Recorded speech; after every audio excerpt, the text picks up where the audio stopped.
ایک بار پھر سے اس کتاب کے مضمون کو آپ کے سامنے پیش کیا جا رہا ہے، عظیم دوستی میں یسوع جیسا کوئی نہیں۔ یہ اس کتاب کا 10واں باب ہے۔ یسوع جیسا کوئی نہیں، اس کتاب کو میرے دوست ریورنڈ بلیک ویسٹن نے تحریر کیا ہے۔ تو آج ہم جب اس کتاب کو پڑھنے والے ہیں تو اس بات کو ملحوظ خاطر رکھیں کہ آپ نے اس سے پہلے پیش لفظ، فہرست اور 9 باب کو آپ نے اسٹڈی کر لیا ہے یا آپ نے سن لیا ہے۔ اگر آپ نہیں سن پائے تو آپ ضرور، میں آپ کو دعوت دوں گا کہ اس کتاب کے جو اس سے پہلے والے چیپٹرز ہیں وہ ضرور آپ سنیے تاکہ اور زیادہ خداوند کے فضل اور جلال میں بڑھتے چلے جائیں۔ آج ہمارا مضمون ہے عظیم دوستی میں یسوع جیسا کوئی نہیں۔ دنیا میں عظیم دوستی اور دوستوں کی عظمت کی مثالیں تو فلموں اور ناولوں میں پائی جاتی ہیں، لیکن بائبل مقدس ایک حیرت انگیز دوستی کا بیان کرتی ہے۔ غالباً ایک مشہور ترین دوستی تو داؤد اور یونتن کے درمیان بھی تھی، جو کہ مرنے جینے کی حد تک ایک دوسرے کے ساتھ شانہ بشانہ کھڑے ہونے کے عہد و پیمان کیے ہوئے تھے۔ انہوں نے خون کے عہد کے ذریعے اپنی دوستی کو مضبوطی کا نام دے رکھا تھا، یہاں تک کہ یونتن کی موت کے بعد داؤد نے اس کے 5 بیٹے کی دیکھ بھال کی۔ عام طور پر دیکھنے میں آتا ہے کہ نیا بننے والا بادشاہ اپنے پرانے تعلقات کو سرے سے ختم کرنے کی کوشش کرتا ہے یا انہیں رد کر دیتا ہے۔ بادشاہ یہ سمجھتا ہے کہ اس کے درینہ تعلقات قانون نافذ کرنے میں ایک دمکی ثابت ہوں گے یا کسی قانون کی پاسداری میں رکاوٹ یا سمجھوتے کا سبب ہوں گے، لیکن داؤد نے یونتن کے بیٹے کو اپنے محل میں بلا لیا۔ یسوع کی نسبت دنیا جہاں کی ساری دوستیاں بالکل حقیر اور ناقص ہیں، حالانکہ ہمارے ہاں دوستی بڑی خاص سمجھی جاتی ہے، چونکہ دوستی کے لیے ہم اپنے جیسے لوگوں کا انتخاب کرتے یا اپنے دوستوں کا جو بوقت ضرورت ہماری مدد کر سکیں۔ پر یسوع اپنے حلقہ احباب میں مختلف قسم کے لوگوں کا دوست تھا، یہاں تک کہ ان میں سے کچھ تو معاشرے کے آوارہ سمجھے جاتے تھے اور کچھ دشمن کے طور پر جانے جاتے تھے۔ یسوع کے دوستوں میں بڑا فرق پایا جاتا ہے۔ یسوع زکائی کے گھر پر گئے تو نہایت شفیق اور شفقت سے پیش آئے۔ یسوع نے زکائی سے اس طرح بات چیت کی جیسے زکائی ایک قابل احترام شخص ہو۔ اس لیے یہ حیران کن بات نہیں کہ زکائی نے اپنی زندگی کے تمام پرانے کام چھوڑ کر مسیح میں ایک مہماندار ہونے کا فضل پایا۔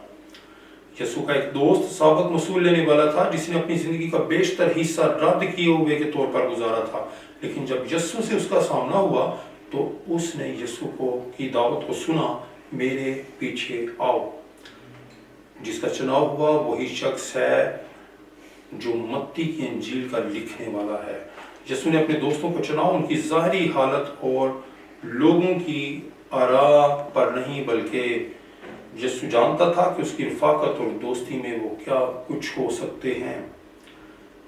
یہودا ان 12 شاگردوں میں سے ایک تھا جن کے درمیان یسوع قریباً 3 برس محبت اور مہربان شفقت کا مظاہرہ کرتا رہا۔ یسوع جانتا تھا کہ یہودا کیا کرنے کو ہے۔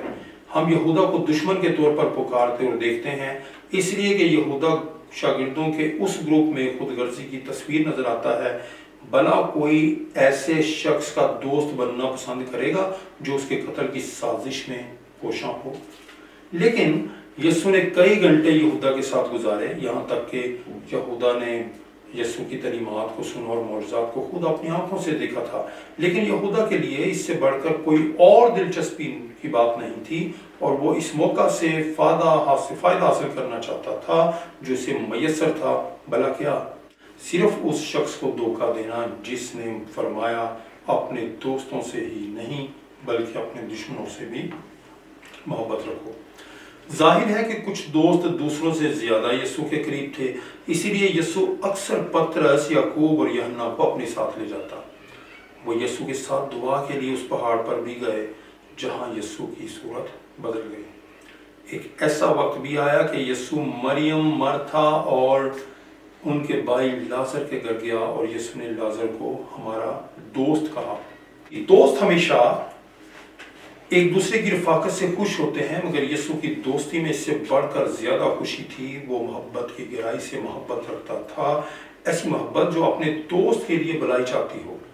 جب یسوع لازر کے گھر آیا کہ اسے زندہ کرے تو لوگوں نے یسوع کے آنسوؤں کو دیکھ کر کہا کہ دیکھو وہ اس کو کیسا عزیز تھا۔ اس واقعہ کا ذکر یوحنا کی انجیل کے 11ویں باب میں پایا جاتا ہے۔ دوستی اکثر ایک نازک رشتہ اور تعلق سمجھا جاتا ہے، اس لیے کہ ایک چھوٹا سا اختلاف دوستی ٹوٹنے کا سبب بن جاتا ہے۔ بہت سے معاملات میں دوستی اور رفاقت کا رشتہ کبھی کبھار تو ہمیشہ کے لیے ٹوٹ جاتا ہے، لیکن جب پائیدار اور مستقل دوستی کی بات ہو تو دوستی میں یسوع جیسا کوئی نہیں۔ یسوع ہم سے دستبردار نہیں ہوتا۔ وقت بہ وقت شاگرد یہ سمجھنے سے قاصر رہے اور کبھی کبھار بے وقوفی کے مرتکب بھی رہے ہیں۔ اس کے باوجود یسوع ان سے دوستانہ رفاقت میں رہا۔ یسوع نے ان کی طرح بطرح رہنمائی کی اور اکثر اپنے شاگردوں کو ایک ہی بات بار بار سمجھائی۔ یسوع آپ خود ان باتوں پر عمل کرتا جو وہ انہیں کہتا۔ یہی سبب ہے کہ یسوع کی محبت ہر اوصاف میں لا تبدیل اور دائمی نظر آتی ہے۔ یسوع کی محبت کا سبب شاگردوں کی وفاداری نہیں، بلکہ یسوع کی عظیم محبت کا سبب اس مقصد کی تکمیل تھی جس کا آغاز عدن سے ہوا تھا۔ یسوع کے ایسا کہنے کے باوجود کہ وہ کبھی نہ چھوڑے گا، نہ دستبردار ہوگا، پترس نے یسوع کا انکار کیا۔ اس نے کہا، وہی کہا جس کے بارے اس کا خیال تھا کہ میری زندگی میں ممکن ہی نہیں کہ یسوع کا انکار کروں۔ نہ صرف پترس بلکہ مصلوبیت کے وقت دیگر شاگرد بھی یسوع کو چھوڑ گئے۔ جس وقت یسوع کو ان کی ضرورت تھی وہ ڈر کے سبب یسوع کو چھوڑ گئے۔ گتسمنی باغ میں وہ سو گئے جبکہ یسوع بڑی کرب کی حالت میں دعا میں مشغول تھا۔ ایک دفعہ جب یسوع کے شاگردوں کو سامریا میں رد کیے جانے کا احساس ہوا تو وہ یسوع سے پوچھنے لگے کہ اگر وہ کہے تو وہ آسمان سے آگ طلب کریں تاکہ سامریا تباہ برباد ہو جائے۔ کئی دفعہ وہ بہت سی باتوں کو سمجھنے سے قاصر رہے اور انہوں نے نامناسب مشورے بھی دیے، اور یہ مشورہ تو نہایت نامناسب تھا۔ ان سب باتوں کے باوجود یسوع کی دوستی ان کے ساتھ تھی، یہاں تک کہ یسوع نے پترس کے انکار کے بعد اسے ترک کرنے کے بجائے بحالی بخشی۔ بہت سے دوستوں کے برعکس یسوع ہمیشہ ہمارے ساتھ اور ہمارے لیے موجود رہتا ہے۔ ناگزیر حالات میں ہمیں ایسے دوست کی ضرورت ہوتی ہے جو کہ ہمارے ساتھ ہو، اور ایک ایسا دوست جو مشکلات میں ہمارا مددگار ہو، اور وہ قائمی اور دائمی دوست صرف اور صرف یسوع ہے۔ ایرک اساور تبصرہ کرتے ہیں کہ یسوع کبھی بھی مایوس نہیں ہوتا بلکہ بڑی زبردست اور حیران کن حد تک وفادار رہتا ہے۔ اگر ہم وفادار اور پائیدار دوستی کے متلاشی ہیں تو یہ دوستی ہمیں یسوع میں میسر ہے، جس نے کہا کہ میں تمہیں نوکر نہیں بلکہ دوست پکاروں گا۔ امثال کی کتاب میں ایک بصیرت انگیز جو یسوع میں پوری ہوتی ہے ایسی بات کہ ایسا دوست بھی ہے جو بائی سے زیادہ محبت رکھتا ہے۔ امثال 18واں باب اس کی 24ویں آیت۔ جی کیمبل موگن کہتے ہیں، میرا دوست مجھے کبھی نہیں بھولے گا، نہ اکیلا چھوڑے گا۔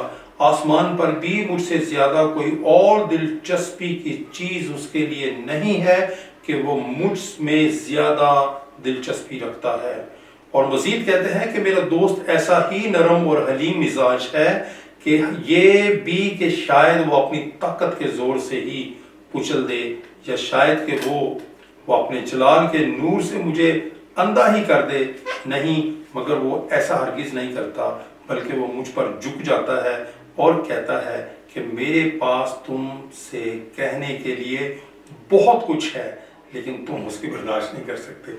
یسوع کی دوستی میں ایک شدت تھی کہ وہ دوسروں کی حقیقی فکر کرنے والا ہے۔ اس شدت کو یسوع کے قول و فعل میں یکساں دیکھا گیا ہے۔ سب لوگ یسوع کی اہمیت کو سمجھتے تھے کہ یسوع کے پیار اور دوستی کی حدود اور قدر وسیع ہیں کہ کوئی بھی ان حدود میں شامل ہو سکتا ہے، یہاں تک کہ دشمن بھی۔